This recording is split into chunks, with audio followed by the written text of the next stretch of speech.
I don't know if this is working. Is it working? It looks like it's working. It's counting down at the bottom. All right, hi guys. It's me. I wish I was there hanging out with you guys, but honestly, I'd rather be with my son. So I wanted to take a little time to go over chapter 7 and 8 with you. I know that you've probably already taken some of your own notes, but I'd like to uh, point out some of the key features that you guys need to be paying attention to so that we can keep going forward, because what we're looking to going to is our news writing project. If we can get through that, then we're going to head to our photography project, which is a big deal. And then we're going to head after that to our yearbook project, which is the year-end project. So we've got to keep moving forward. So if you've got your book, it'd be awesome if you turn to page, what page is it? 149. I have my book right down here, like where you can't see, down in here. Okay. First thing you see there is quotation. If you don't know what quotation is, raise your hand, and Miss Burden will come over and punch you in the face. You know what a quotation is. It's exactly what somebody says. If you're quoting me, you'd be saying exactly what I'm saying. Okay, that's pretty straightforward, and I don't need to go over that. Balance. Balance simply means to present all. Man, I need to adjust that. To present all sides. If you don't present all sides, then you're not being objective. You don't have balance. We talked about what objectivity is at the beginning of the year, and objectivity is obviously just maintaining a level playing field regarding bias. Okay? Direct quotation is exactly what it sounds like. It's taking the words that somebody says word for word and not paraphrasing anything whatsoever. Okay? And in any kind of quote, you have to give what's called an attribution. It would be like if you're working in English class, you know how you have to give those in-text citations, or the bibliography, kind of looking at the same idea. Attribution is doing that same thing. If you don't give attribution and you spout off a fact, and it's found that A, you didn't give attribution to it, or B, it's false, what happens to your credibility? Go ahead and say it, everybody.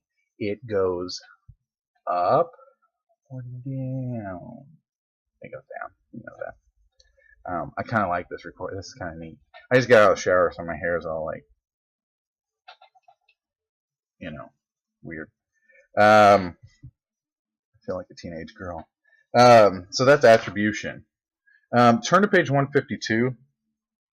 I'm doing a lot of this, and this is bad, but saying us and you knows and things like that, you can take those out of quotes when you're being a journalist. If you look about halfway down, I'm going to read a paragraph. I don't often just read straight from the book, but I am going to right now. Occasionally, the person you're interviewing will use incorrect grammar or profanity. It is acceptable to edit out profanity and use and words or expressions such as and you know that the speaker uses habitually, but do not add information to the quote. It's also acceptable to correct minor errors in grammar or fact if not doing so makes the speaker sound foolish or uneducated. That last part is key. You can change those things, even if they get a quote or not a quote, but a fact a little off. You can change what they said if it doesn't change the meaning of the story. Why would you want to change something that someone said? Think about that for a second. Ms. I thought I heard my son crying. Ms. Spencer, go ahead and pause it right now and ask them. Well, after this, ask them why you would want to change even somebody that says something wrong that isn't factual. Why would you change that? Okay.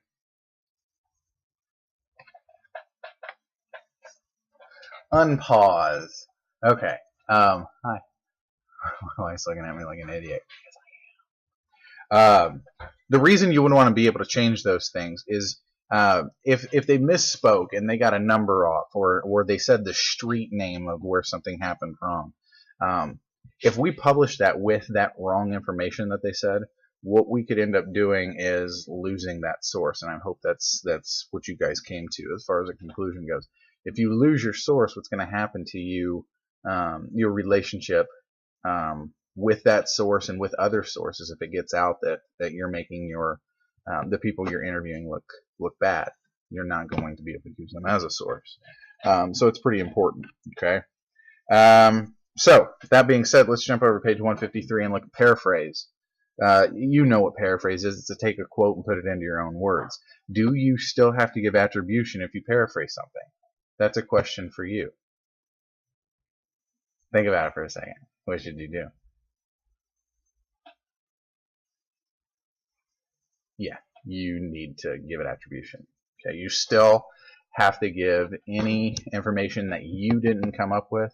You still have to give that attribution. Okay, it's important. All right, page 154. I have a bunch of notes on my page here. Look at that.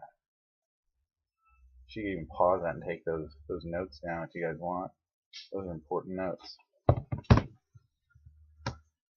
Okay, partial quotation is just basically taking a chunk of words that somebody said and parsing them with either your own ideas or a paraphrase of other ideas.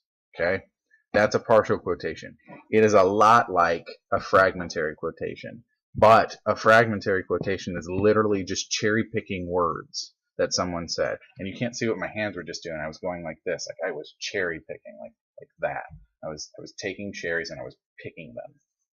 Like this. My wife's looking at me like, I'm an idiot. Oh my god. I love you. I'm teaching kids. This is the digital age. Yeah. What are you doing? Packing Haley's lunch. You pack my lunch?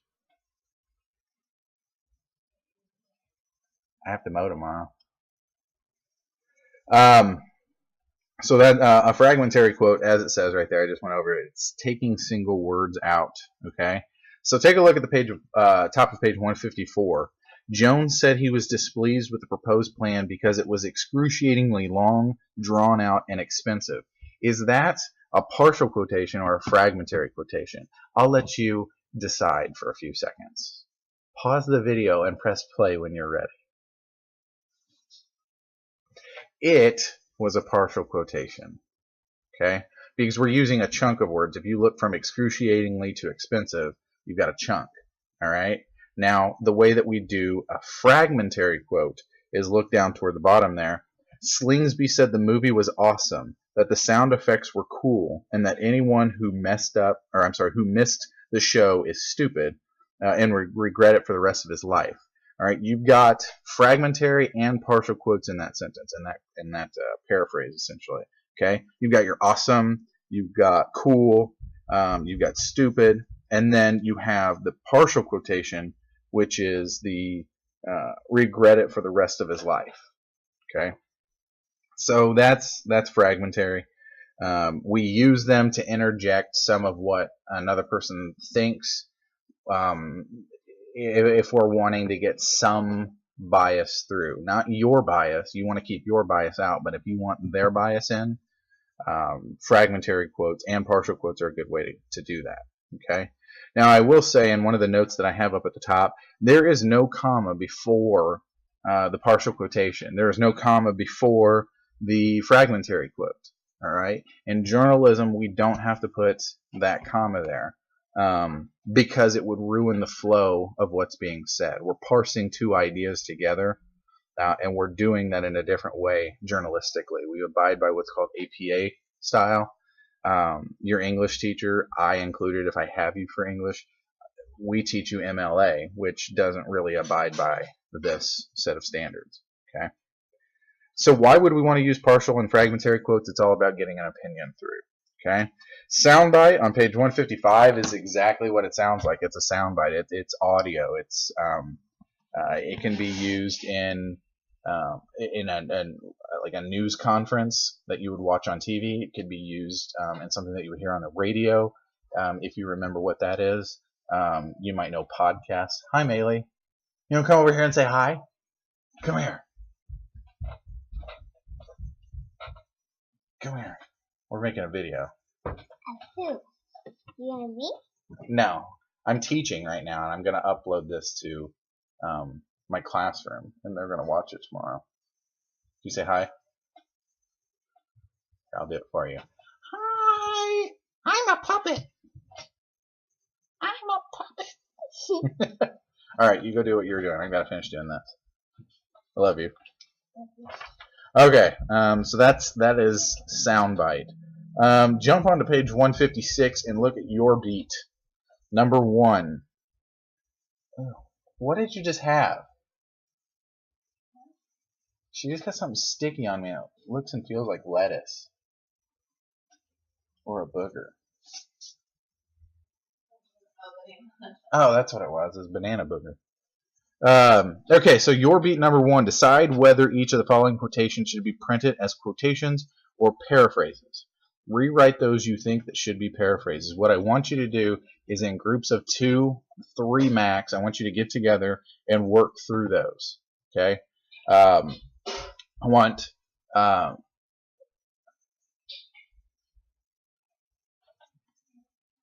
you guys, when you're done, to unpause this and take a look at what I'm going to tell you and why this is important. Okay, so go ahead and pause it, work on it, and come back. Okay, I hope you paused it, and I hope you're back.